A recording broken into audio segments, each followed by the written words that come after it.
Hello everybody, welcome to my online cookery demonstration today. It's lovely to see you all. Well, I can't see you all, but it's lovely to know that there are 15 of you so far. Hopefully more will join us as we go along. This is my fifth cookery demonstration, but today is the first time I've been able to do it using webinar.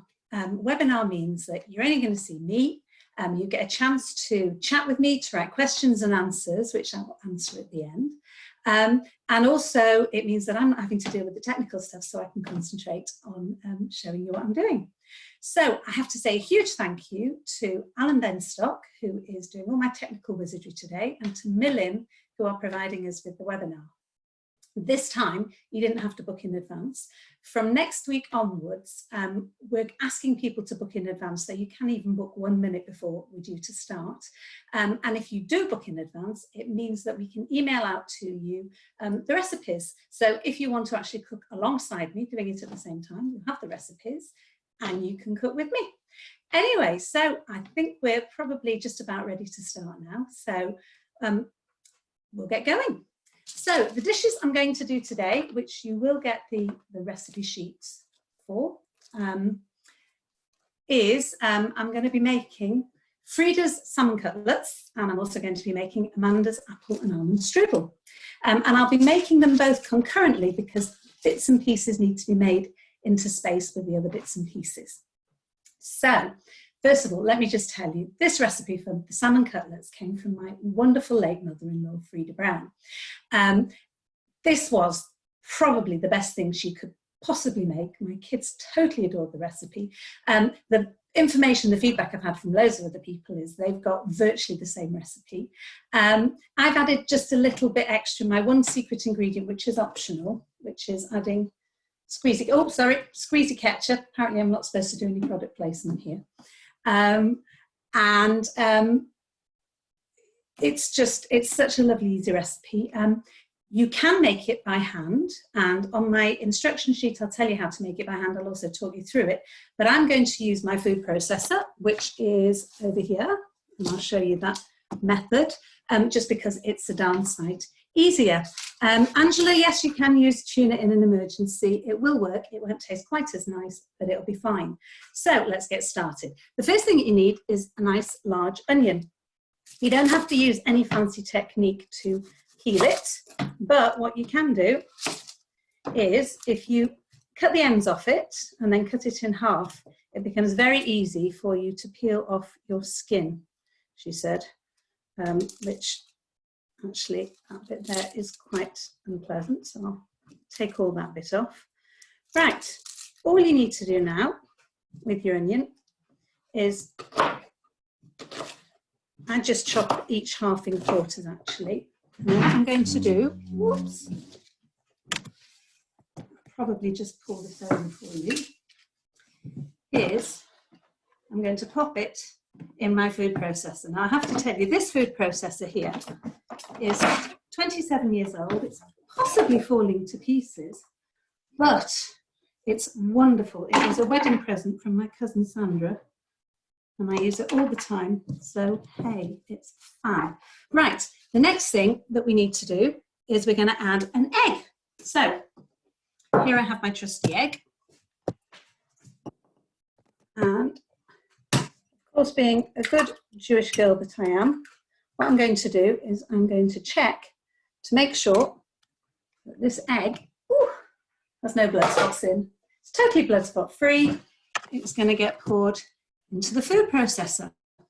And into the food processor also, I'm going to give a really good squirt of ketchup. The reason why I add ketchup is it gives that little bit of sweetness, and also because it's got vinegar in it, it gives it a little bit of a kick, which is gorgeous. Now, 1/4 teaspoon of salt. Obviously, you can add more or less to taste. You might choose to have no salt whatsoever, but I think it's a bit tasteless if you don't add salt. And the next thing I'm going to do, watch out for the loud noises, warning everybody. Now I'm going to turn it on. You might want to cover your ears.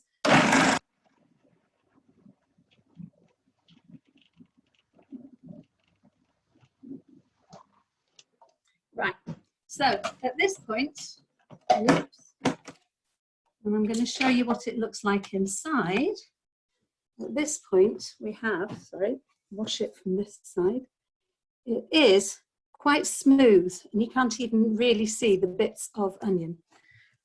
So you want the onion to be quite well mixed in. The next thing we need to do is to add your tuna. Now, I'm using 4 cans of red tuna. It's quite expensive, this red tuna. I'm so sorry, red salmon. This is red salmon, and it comes in its own water, the water that it was cooked in. You can use pink salmon. It won't taste quite as nice, but the cheat that you can do, and I've done this a number of times, if I can't get hold of red salmon, if I use pink salmon, I put a good squirt of tomato puree in, as well as the ketchup, and that makes it look a little bit more like red salmon, and it can trick people. So, I don't know if you can see here, but I have not drained this salmon. This was, my mother-in-law was absolutely insistent that you get a much better quality of salmon cutlet if you keep all the liquid, whoops, and add it in. So I'm only adding it into the food processor to get it combined, and it has to be gently combined at this stage, because if you turn it on properly, you are going to end up with a really mushy texture, which really isn't to my liking. So I'm going to move these cans out of the way. Grab my cloth.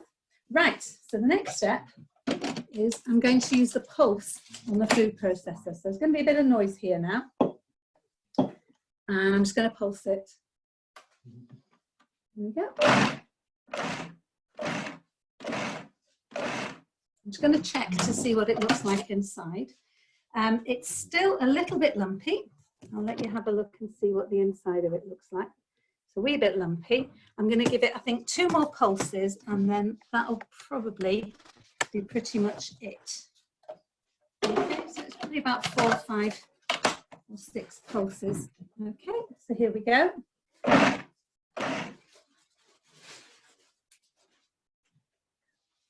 Sorry about this. There's a little bit of noise in the background. My boys have walked into the room. Please bear with us. Right. So the next step here is I'm just going to get hold of my dish. I've got a mixing bowl here. So what I'm going to do now is I'm going to empty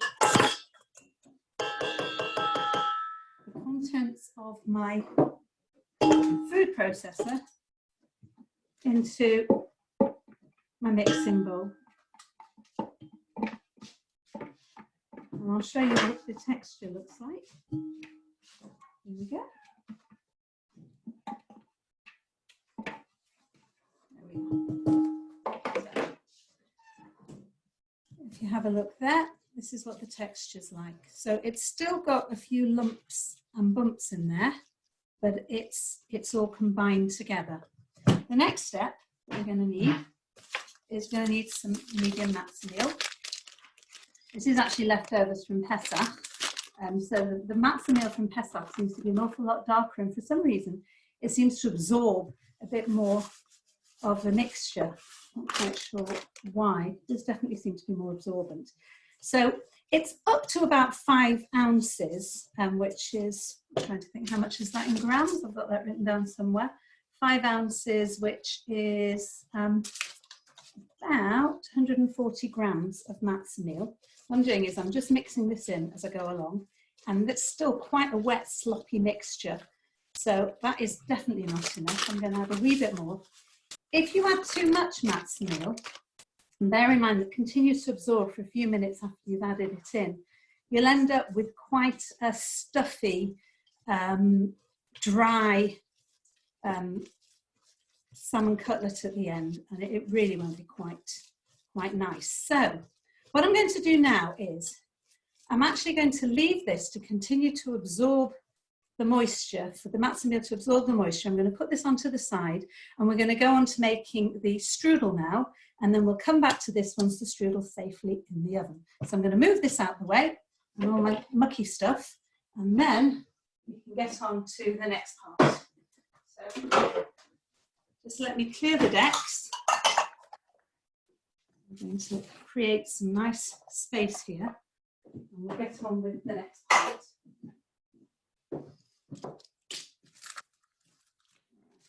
Because we really don't want onion flavoured strudel. I'm going to wash my hands because, again, I have very oniony fingers now. I really don't like the taste of onion in my pastries.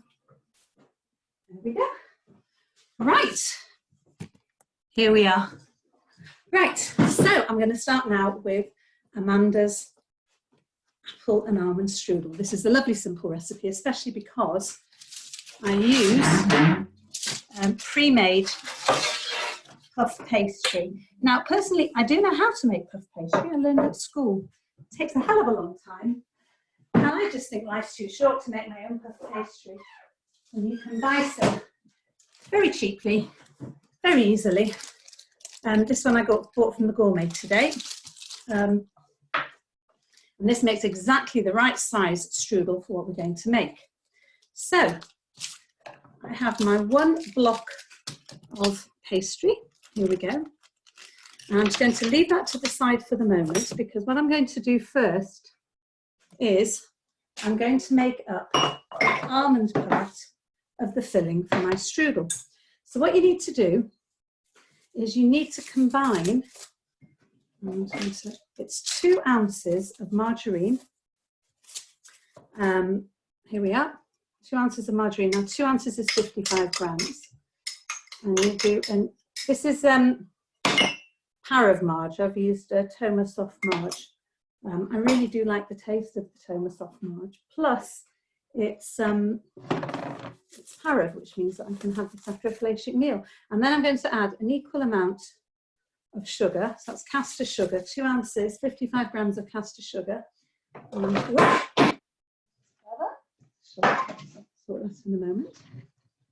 And what I'm going to do, you can do this with an electric hand mixer, but frankly, the margarine's soft. It's been out the fridge for a few minutes. The amounts are very small. I think it's an awful lot easier just to combine it by hand. And what you're doing is you're just beating together the sugar and the margarine until it's nice and fluffy and soft. Next thing you need to add is the same amount again of ground almonds. So that's 2 ounces of ground almonds.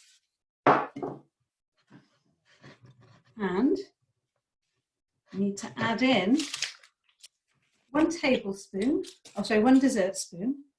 Here we go. I have a dessert spoon here of plain flour. There's my dessert spoon of flour. There we go. Give that a nice mix. Get that all combined. And the last ingredient that needs adding to this, you can see at this point, it's almost like the texture of breadcrumbs. The last ingredient I need to add is 1 egg. So I'm going to crack the egg. There we are. I'm going to check it to make sure it's got no blood spots in. No, absolutely no blood spots. If you do find a blood spot, it's very simple. All you need to do is rinse, pour the egg away down the bin, rinse out the glass and wash it with cold water. Whoops. And then you can use it. Right, so here's the mix. Perfect texture. Now, this is an added extra, completely optional. I love the taste of vanilla, so I'm going to add a few drops of vanilla essence. Now, if you love the taste of almond essence, at this point, you could add a few drops of almond essence. Personally, I'm not that keen on the taste of almond essence. I find it quite bitter, so I won't do that. Right, so now that we've made our almond sauce, I'm going to put this to the side, and I'm going to get my pastry, put a dusting of flour over my, my workboard. I'm just going to open up the pastry.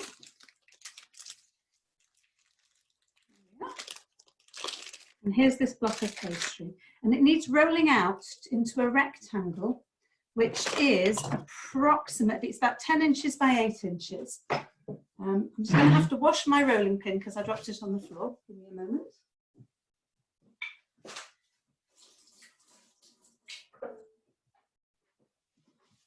There we go. Now, here we are.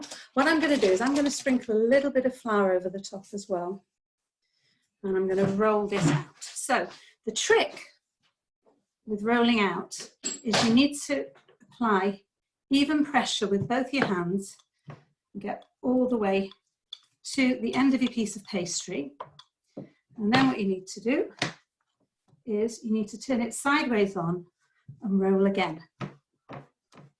Okay. And then roll again. And from here on in, what I'm looking for is length. Excuse me. I'm just going to turn the board that way.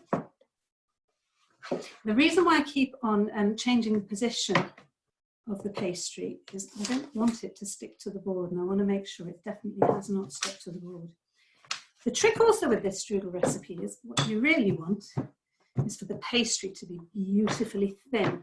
And it will be thin and crisp, and all the layers will laminate, will be laminated. And you can see there's little bubbles of air showing up, and that shows that it's got bubbles of air trapped inside the layers of pastry, because puff pastry in effect is pastry that has been layered up with layers of fat, margarine or butter.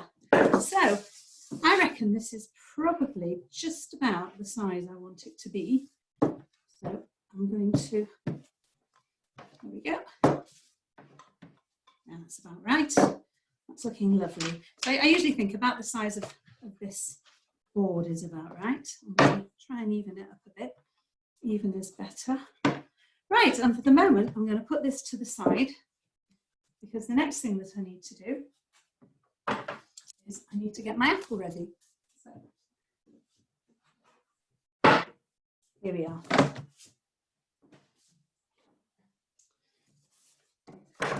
So this recipe calls for 1 apple and 1 baking apple, but this is not the largest apple. So if it's not quite big enough, what I will do is I will, I've got another apple here and I'll chop half of that one up as well. So I'm just quickly going to peel my apple. I love these peelers. This is an OXO peeler. And it just makes peeling so incredibly easy. At the Eichheim Schule, we've got a couple of these that we use when we make our events. My big issue is that they keep disappearing. No idea why. I wonder if they get thrown in the bin somewhere along the way. You do have to watch out for that. Okay, so I'm just going to chop, I've peeled my apple. I'm just going to chop down the middle like this. And I'm going to chop off the ends. And then, once I've chopped off those little ends, then you can get rid of that bit of the core that's in the middle. You want to get rid of all the bits of core. I'm going to do the same thing again over here. There we are. And there we go. That's 2/4 done.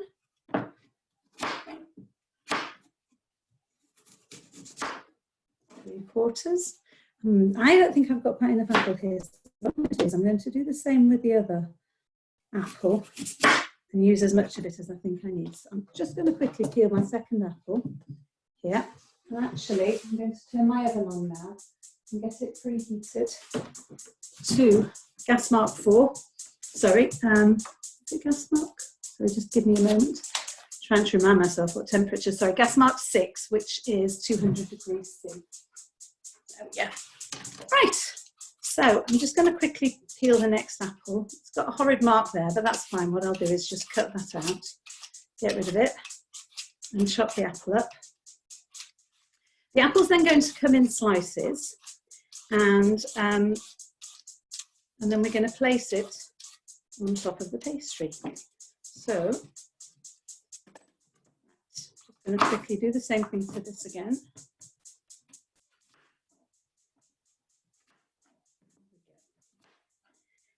what I like about this recipe, apart from the apple, all the rest of the ingredients are store cupboard ingredients. Same thing with the salmon cutlets. Apart from the onion, everything else is something that you can keep in your cupboard for weeks. So if you're stuck in lockdown in the house, it's the sort of thing you can get someone to buy for you to have in your cupboard and make it when you feel like it. Right, so I've just cut out that nasty bit there. I really don't want that. There we go. And there we are. And there's the last bit of apple now to do. Then I'm going to slice it very finely. You have to work quite fast at this point because what you don't want is your apple to go all brown and discoloured. So you're going to want to get this, oops, covered as quickly as possible. So I'm going to keep going with this, just chopping them into reasonably thin slices.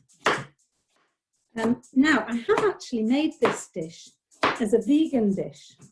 And what I did was I substituted the egg in it for, and it was about 4 or 5 spoons of Rich's Whip. Now, the only thing is, I should have added a wee bit more flour to it because it became a little bit runny then and ran out the edges of my strudel. It didn't matter, the strudel was unbelievably delicious. And it really is a very simple and easy dish to make. Whoops, so looking at this, I've got my slices. Right, so what I'm going to do is I'm going to arrange these apple slices. Can you hear me? Can you hear me? Yes. Alan, right, just because we've got a few questions that have been coming in. Somebody has asked, can I use light brown sugar? Sugar. Next question. Hang on just 1 second, you broke up then. Hold on a second. Sorry. Can you hear me? No, you got a bit funny. Noise in the background.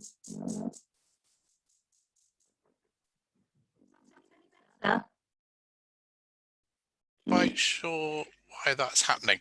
Can you just speak again? I'm speaking now. Can you hear me? Yeah. No, there's something gone wrong with your microphone, I think. We need to log out and log back in again. No, just wait a minute. Sorry, folks, we'll just bear with me a minute.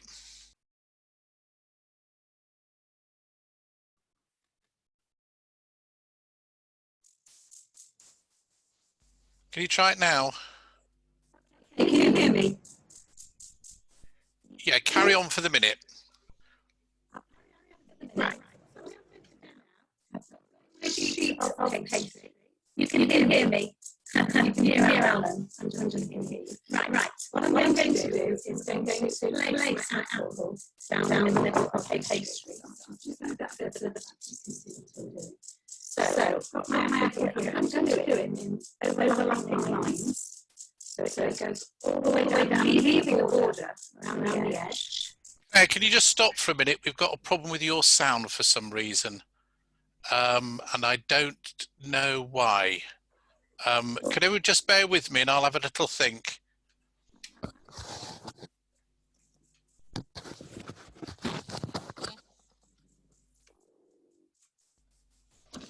Yeah, we don't. Yeah. Try now. Right. Everybody. Is it working? Something's gone wrong with your sound. It's gone distorted. Yeah. What's I'm going... right. Let me just come on board. Hello. I think you'll all be able to see me now, I think. Thank you. What I'm going to just ask Claire to do is log out and log back in again, I think might be the best idea. Yeah, I'm just going to... I'll just switch you off for a minute, Claire. Video-wise. Right, sorry about this. We'll have to talk amongst our cells. Claire, won't be a moment. If anybody's got any questions, do put them in the Q&A part, and I am reading the chat. That's why I was trying to. There we go. Claire's coming back on.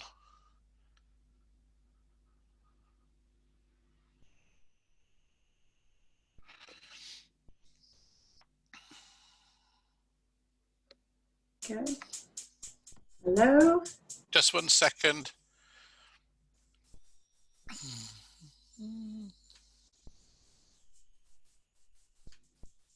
You just need to start your video. You should be able to do it. There you go. I'm doing it now. Right. Is the sound distorted? Can you hear me? No, that's better now. There will be a clicking noise in the background. It's my cooker's on the blink, so just bear with that. Can I continue? Yeah, I just need to explain. The Q&A is on the bottom, under the picture, which said on screen would say Q&A. And in answer to the other questions, I appreciate that somebody said, can we keep the questions at the end? But of course, it's slightly different this time round. But I'll let Claire carry on. Just remember, put your question chat. Thanks. Right. So what I'm doing is I've sliced my baking apple and I'm just placing it down the centre of the pastry. I've sliced it reasonably thin. Actually, some of these are a little bit too thick. So I'm just trying to make a neat line of apples right down the centre of my pastry. I've tried this with an eating apple and you don't get the same texture. I have to say it is much, much better if you can get a Bramley cooking apple. I haven't tried it, I have to tell you, with tinned apples. I imagine it might go a little bit mushy, and I think you'd be more likely to get a soggy bottom if you use tinned apples. But if you can't get hold of fresh cooking apples, I'm sure you could use tinned apples. The flavour won't be quite as sharp. Right, well, I have ended up using both of my apples, probably just because I have them here. And I'm just working my way down to the bottom, and just to make sure that I have a nice border around all the edges. So I reckon that's about right. So the next thing I need to do is, I hope you haven't forgotten about your lovely almond, egg, sugar, almond,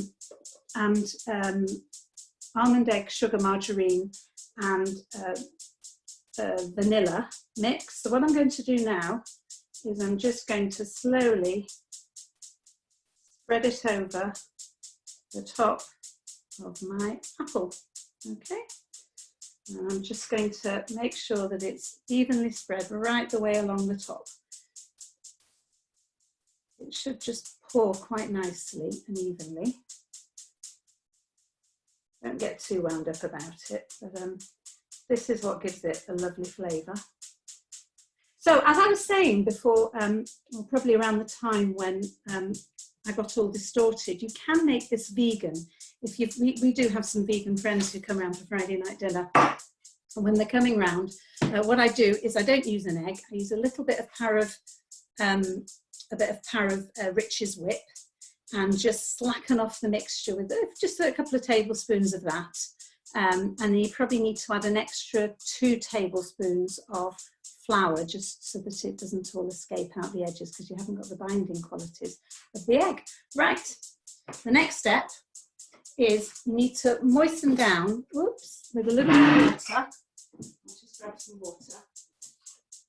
You need to moisten down the edges of your pastry use a pastry brush. If you don't have a pastry, just dampen down your fingers. But I'm just wetting the edges a little. And what I'm going to do with this now is I'm going to cut some slits in the pastry on an angle. You don't want to get too close in. You need to leave a border of about 2 centimetres on either side, because you don't want the edges, the holes, to be too close to the edge, or all the contents will start spilling out. So if I can create myself some space here. From here, I'm just going to cut down on an angle, and I'm going to cut just little slits in the pastry as I'm going along. As I said, you don't want to get too close in. It's just a little bit of apple there. And you need to leave your edges there. They're going to help you to create your end pieces. There we go. And then So I've done this. Right, I'm going to turn both the ends in and draw the pastry around the edges just to create a nice kind of little package there. I'm going to do the same at this end. Actually, I think I've got a wee bit too much pastry here. I may chop a bit of that off. There we go. And I'm just going to turn this in and bring the edges in like that, just to give us a starting point. And then I'm going to start bringing across the slivers of pastry that I've created at either end. So I'm just going to draw this in. Actually, just want to give myself a little bit more support here. Right, so I hope you can see what I'm doing. I'm drawing the pastry across in alternate lines and it creates a plait effect. You can just bring the pastry over. I'm nudging it in to keep it in a decent position. And I keep pulling it across. Don't worry if it looks a little bit messy as you're going along. You can just tuck it in and it will be absolutely fine. So what I'm trying to do is just bring up the edges because I don't want too much seepage. There we go. Into a final one around there. I'm just going to hook that around the bottom just to get it a bit neater. And I seem to have cut an extra piece here, so I'm going to use that just to seal in the edges there. What I'm going to do, I'm just going to wrap that underneath, and as you can see, it's now formed quite a neat package. So what I need to do is find a way to get my plait onto my baking sheet, which I've lined with parchment. Now I've got a nifty little implement here my mum gave me a few years ago.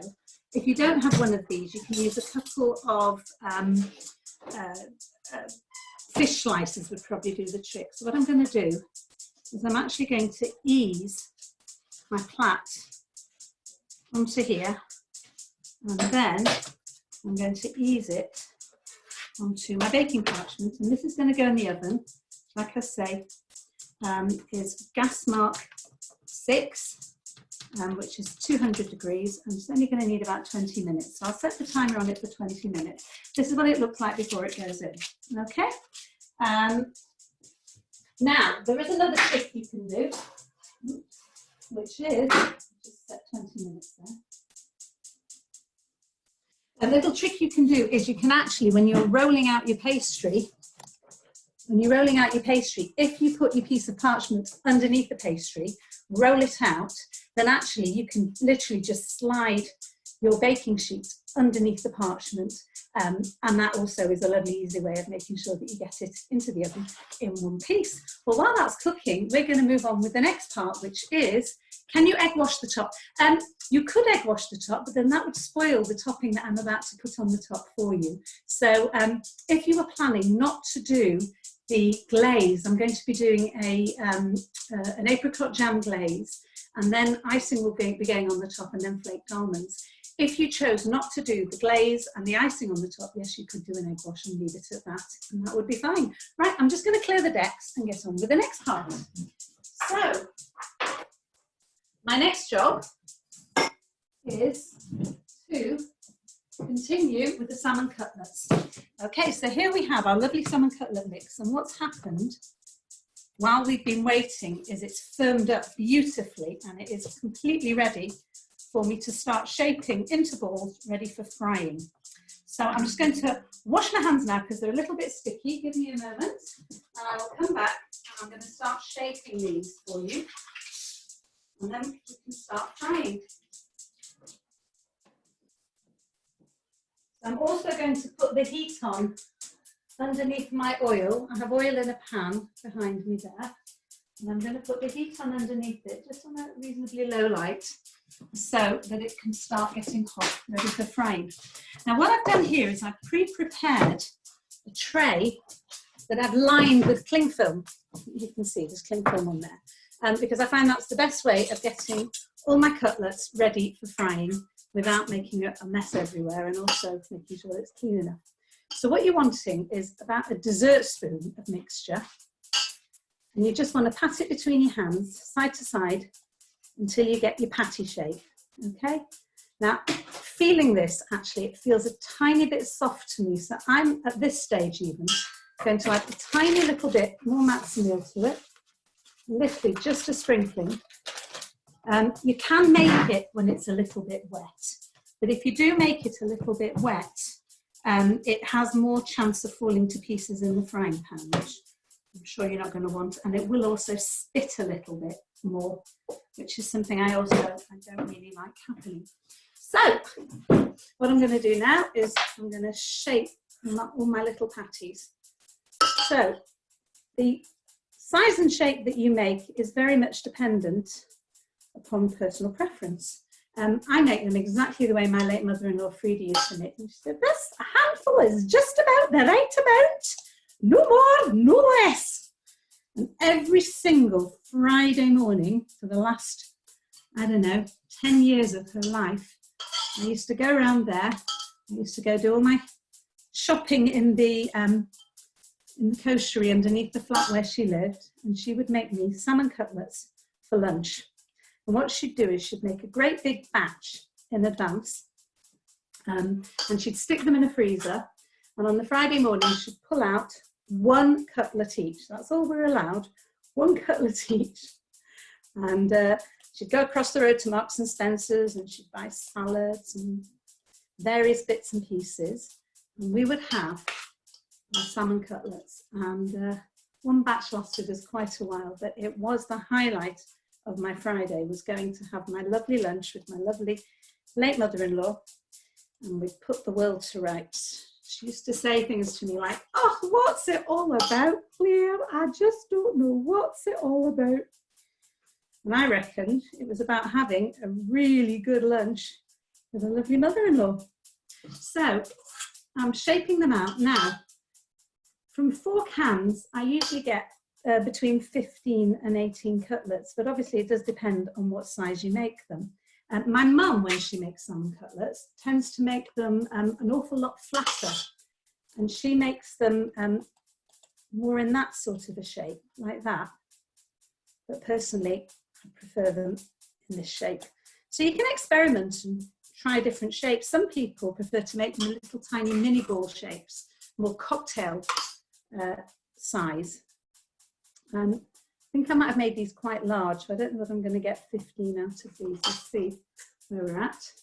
Now, once they've been made, if you've got time, you can leave them standing for a bit just to settle, but that's not absolutely essential. And the trick is to get your oil nice and hot before you start frying it, which is why I've got the oil heating as we speak. Obviously, you need to know that you're not going to overheat it, or you're going to end up with a fire on your hands. And we don't really want that. I think John Turode managed to do that on one of the daytime TV talk shows. He set his kitchen on fire. So I'm keeping a very close eye on my oil, I can tell you.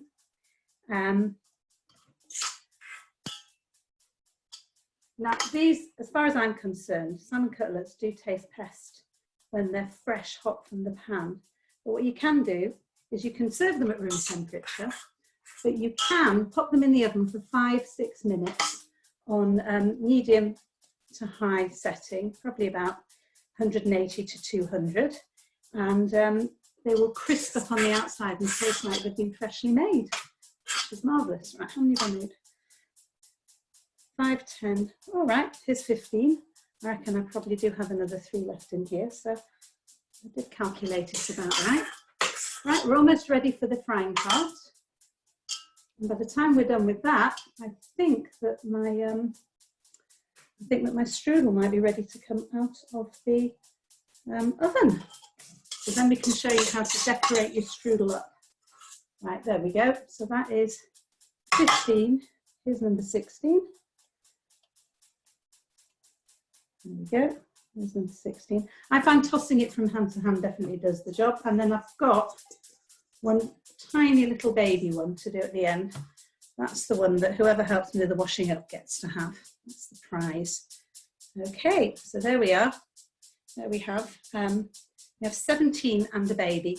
I'm going to very, very quickly wash my hands, and then I will start frying these.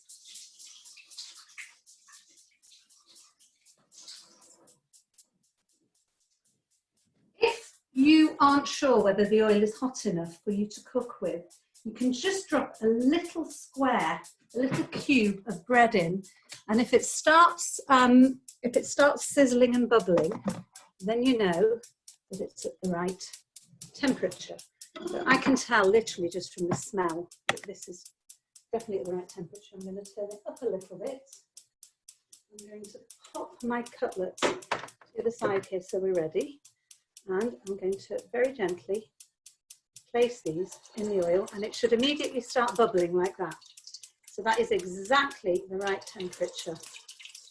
If it's not bubbling, don't take your patty out, but just don't add any more in. And I usually cook about 6 or 7.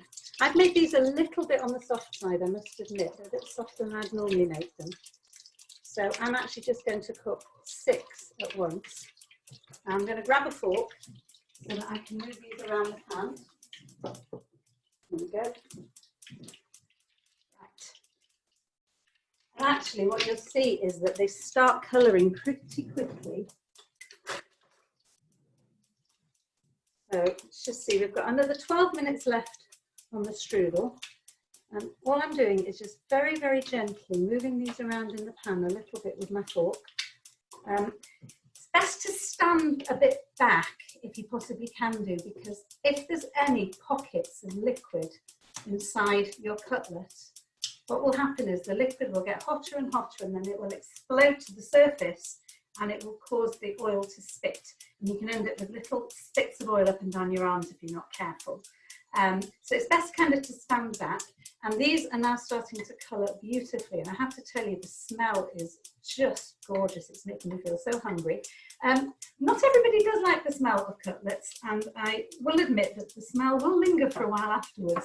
Best way to get rid of the smell, I found, is to really thoroughly clean your cooker afterwards, and the floor in front of your cooker, and the bits on the side of your cooker, because if there's any little splashes of oil, they tend to hold the smell, the aroma of the cutlets in them, and that is why the smell just lingers. Something wonderful. When I was pregnant, I couldn't stand the smell of fish, especially the smell of salmon cutlets. So for the whole of my pregnancies, nobody in my household got salmon cutlets unless they went to my late mother-in-law's house, because you certainly weren't going to get them from me. My late mother-in-law was a firm believer that if you move the cutlets around a little bit while they're frying, you don't have to, but if you move them around, you don't end up with the, spitting a little bit there, you don't end up with the little white circles on the top that you can get. So what I'm doing here is I am just turning them over, and you can see it's very, very quick. They've reached this gorgeous, warm, golden brown colour. Now, what you will find, if you don't add tomato ketchup, they don't get quite as brown. And I think the reason for this, and I'm only guessing because I haven't done this past an expert, but I think the reason why these go an even deeper colour is because of the sugar in the ketchup. It caramelizes. The second side of the cutlets actually cooks a wee bit quicker than the first side, so don't get caught unawares. I have been known to go off and do another job at the other side of the kitchen and suddenly find that I've got extremely dark brown salmon cutlets as opposed to the light brown version. What I love about salmon cutlets, apart from the fact that they are really tasty, delicious, easy and store cupboard, is the fact that this is one of the few recipes that every single person in my household loves, enjoys, will eat. For a family meal, at least I'm not making 3 different dishes. So I'm just going to check now to see. You can have a, if I maybe do it from this side so you can see, it's very pale on that side, so this is going to need a little bit longer. I think what I might do is actually turn the heat up a little, tiny bit higher. There we go. And see how they get on.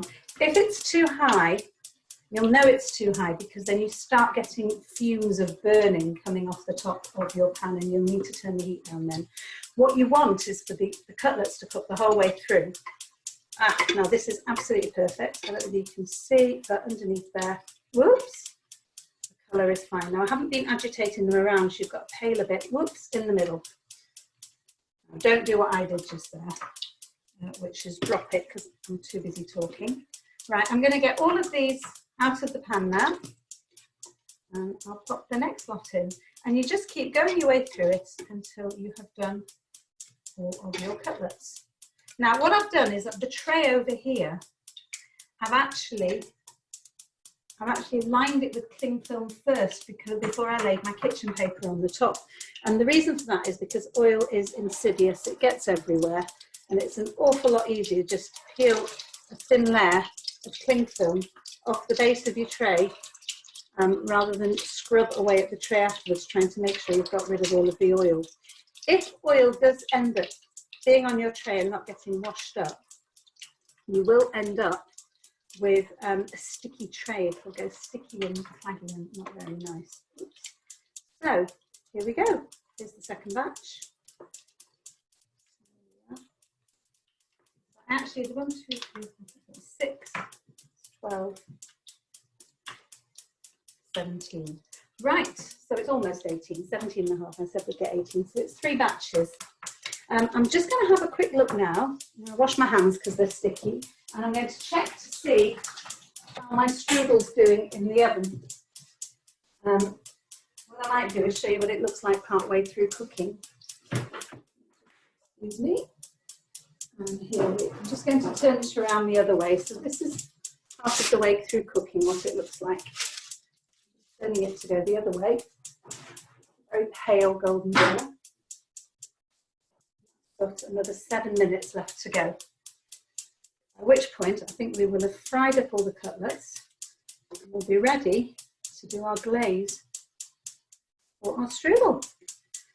So while this is cooking, I'm going to look and see. I think I've got a few questions here. Hi everybody. So there's quite a few things in chat. So let's have a look and see what have we got here. Do we have any questions? Right, oh, right, questions are to the end. No, there's nothing for me at the moment. So, right guys, let's go back to the cutlets. So again, I'm literally just moving them. I mean, you don't have to move them very far at all. In effect, I'm just slightly agitating them. But if you don't want to be standing over them agitating them, they will still come out lovely. Someone mentioned to me that their cutlets, they have trouble with their cutlets falling apart. And I think possibly the reason why the cutlets fall apart is if you make them too wet. If you don't use quite enough of the matzo meal, you'll find that they start losing their shape and crumbling away. And that would be such a shame because salmon is so expensive. Right, okay, these are beautifully brown now. There we go. Now, yes, I think I did make these a little bit soft, but they are holding. I'm just going to have to be very, very gentle with them. The more matzo meal you have in them, the further they go, and the easier they are to manage, but the less good they taste. They really taste better if you can get that happy medium between having the right amount of matzo meal, not too much. Right, so you can see once I've turned them over, they start fizzling and bubbling up again. And that's because of all the moisture that's in the uncooked side of the cutlet is causing the oil to bubble up. And what will happen is, as it seals up, because the egg in it will cause the seal, that's why it seals up like this. And what I will do at the end is I will cut into it and show you what the inside of it looks. At the moment, these are just doing nicely. Right, so what should you be serving your salmon cutlets with if you're making a batch of them for dinner for tonight? And they're very, very versatile. I think if you're serving them hot, they're lovely with chips or mashed potato. We love sweet potato fries, which I can demonstrate another week if anybody's interested. But if you have them cold, they're really nice with potato salad, rice salad, pasta salad, with salads, with vegetables, actually very nice with roasted vegetables. My kids, if I would let them, would just snack on them between meals.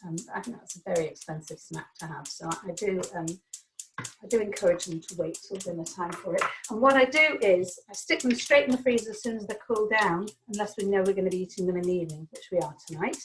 And then I will just pull them out as and when I need them, a few at a time. It's very convenient. One of my boys doesn't eat meat or chicken, so when we're eating meat or chicken, he'll have the cutlets, which is rather marvellous. Right, I think, checking on these, yeah, just about ready. It's probably best not to turn them over the whole way. I just did that so you could see what the bottom looked like, because you don't really want to douse it with more oil than you have to. The oil does pretty much immediately form a seal with the egg, so not much oil actually gets inside these. Most of the oil is still sitting in the pan. And for fried fish, it's not an unhealthy meal.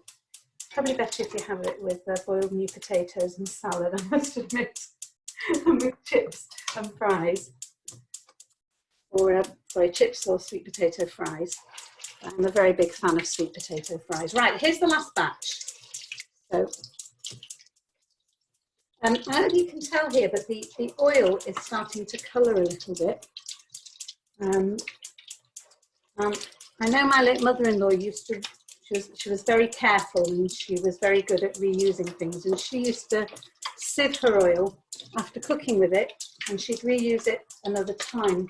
I can't bring myself to do that. There's various reasons why not, one of which is the flavour alters.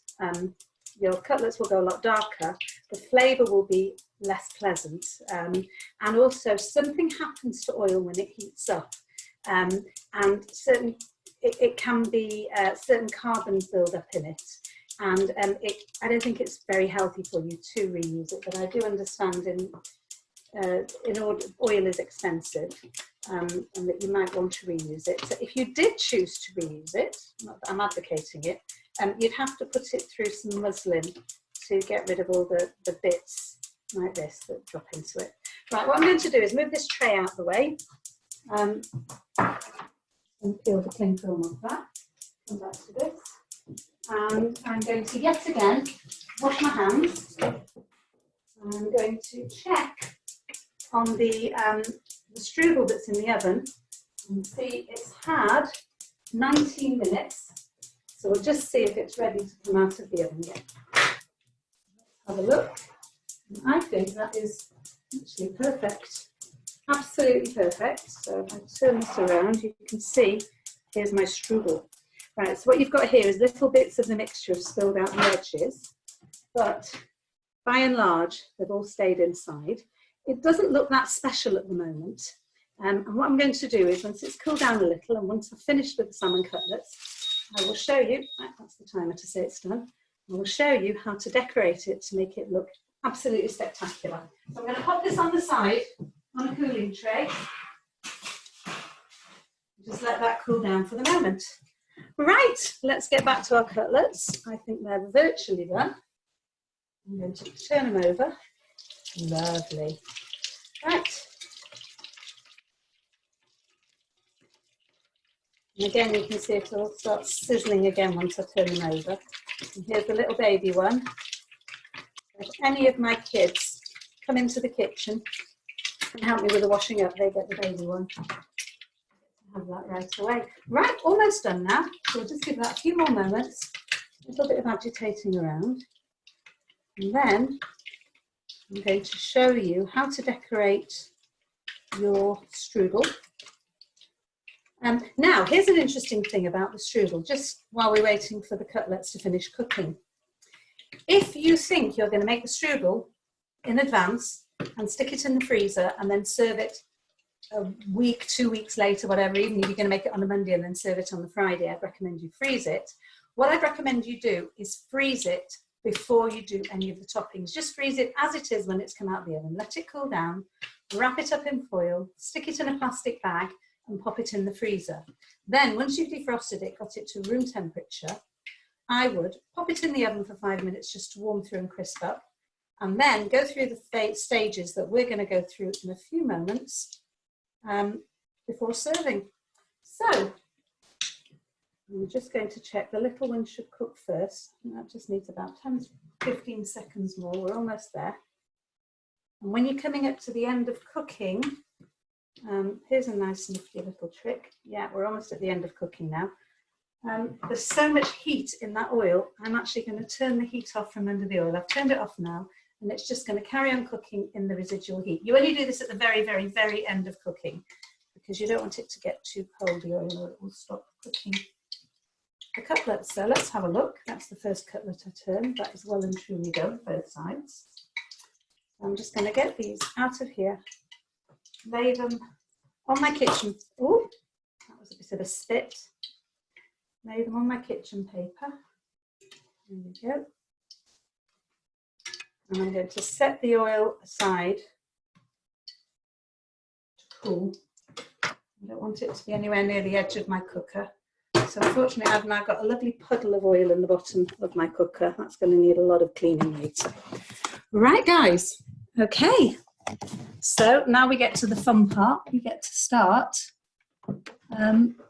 We get to start decorating our strudel. So I'm just going to clear a clean space for me. I'll wipe down the worktop. I'm going to show you how to decorate the strudel. Right. So there's some clean space. Right, I'll get my cloth. Wipe down my worktop. I really don't want bits of salmon getting in my gorgeous strudel now. Okay. So here we are. Here we have finished strudel. So you can see it here. It looks okay. It doesn't look anything particularly special, but it's all right. It's still a bit warm now. So, but what you can see is because the pastry has been made so thin, I'm going to show you that there are no soggy bottoms in my strudel. Right, so very, very, very easy way to decorate the strudel. Excuse me.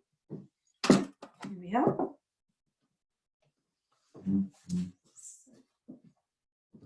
I'm just going to have a lemon here, which I am just going to, you can see that, I'm just going to chop the lemon in half. And we'll work on that in a bit. Right, so here we go. Here we have a jar of apricot jam, just any old apricot jam. And I've got a little container here that is microwave proof. And I'm just going to put a couple of tablespoons of jam. That's all I've got left in this jar. I had to hide it away to stop the kids from eating it, so I could use it. Here we go. I've got a little lid. I'm going to pop this in the microwave, literally just for 30 seconds. So give me 30 seconds, and we'll melt it. Right. So that's 30 seconds. Now, I know some people say that you should use a pastry brush to brush the jam over the top of your strudel.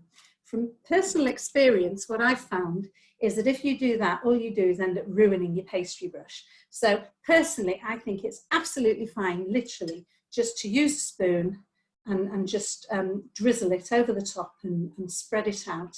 What you're doing with your apricot jam, and you can use strawberry jam or raspberry jam, it's better if you use one that doesn't have too many lumps in, or you'll be having to strain it, is it will create a beautiful glaze and seal the top of your pastry, make it look more like something. Make it look more like something from a patisserie. So here we go. Oh, there we are. So this has been 30 seconds in the microwave. Be very careful at this point. This jam is really hot. You could get very, very badly burned.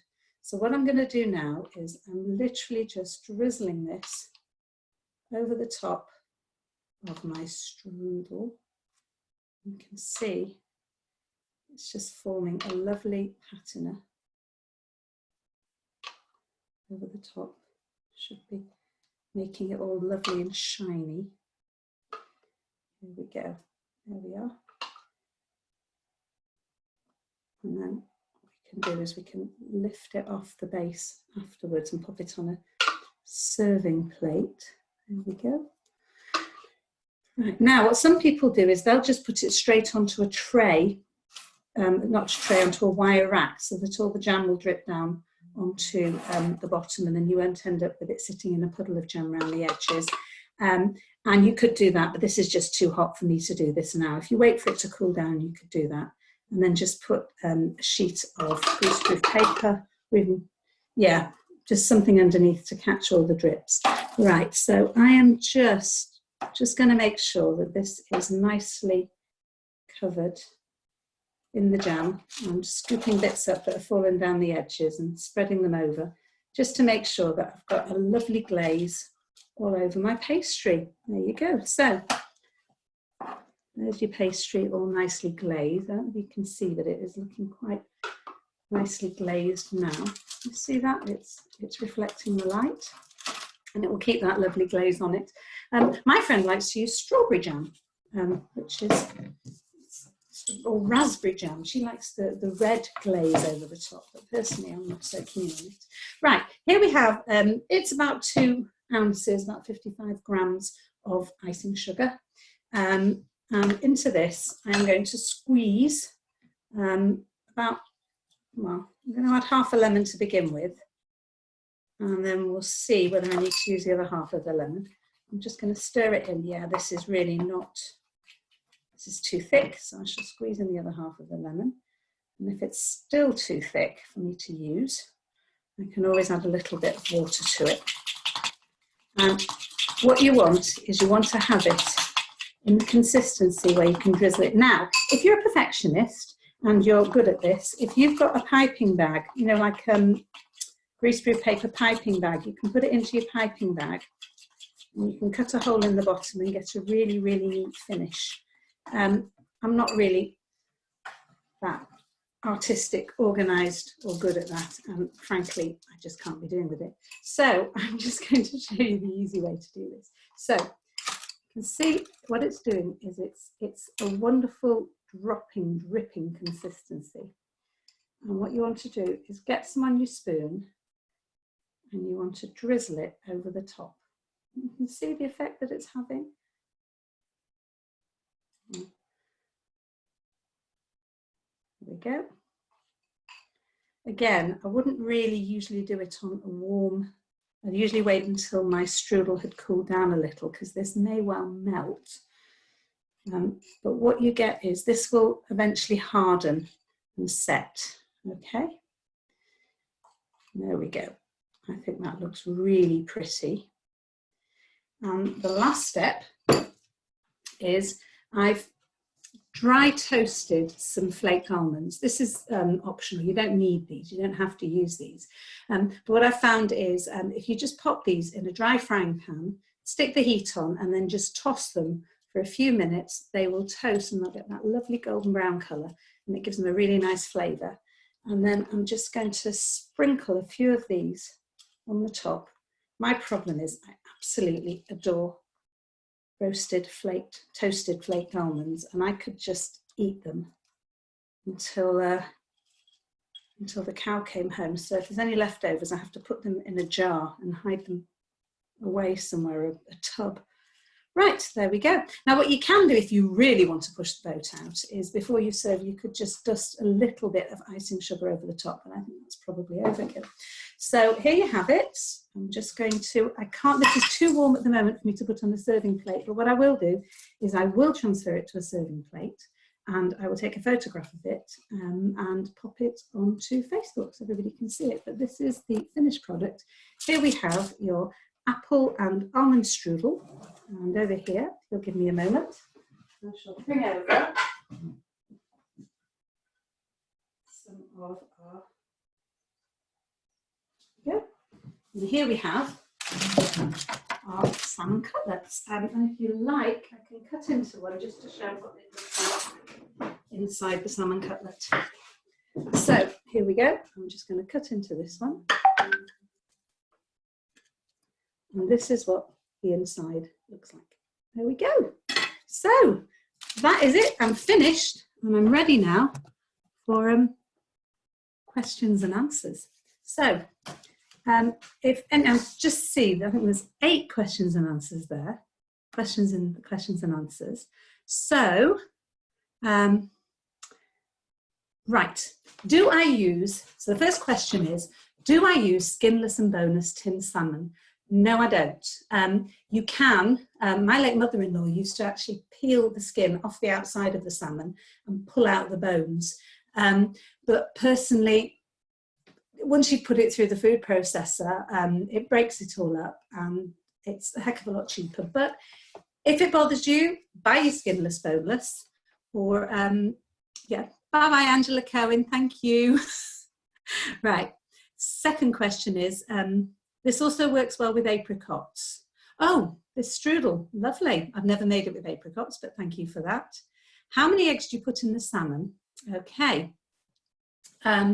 So the question is, how many eggs do I put in the salmon? I put in 1 egg and 1 onion to 4 small tins or 2 large tins of salmon.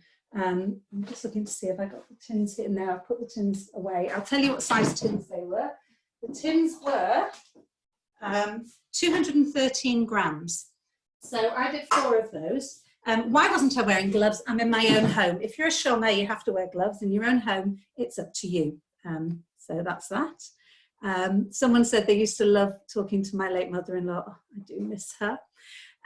Will we email the recipe to you? I have to check with Alan Benstock as to whether, if once you've joined, whether we can email it out to you. What I can tell you is I have posted the recipes onto the Leeds Jewish Community Facebook page, so they should be there. If you have an issue, you can, I'm just trying to think, you can email me at claire@drharry.net and I will send the recipes to you. How many eggs do you put in? Oh, right. So I think that's all the questions. Does anybody have any other questions? I'm looking at the live chat to see if there's anything else. So any other questions? Shall we see? Egg wash. Right.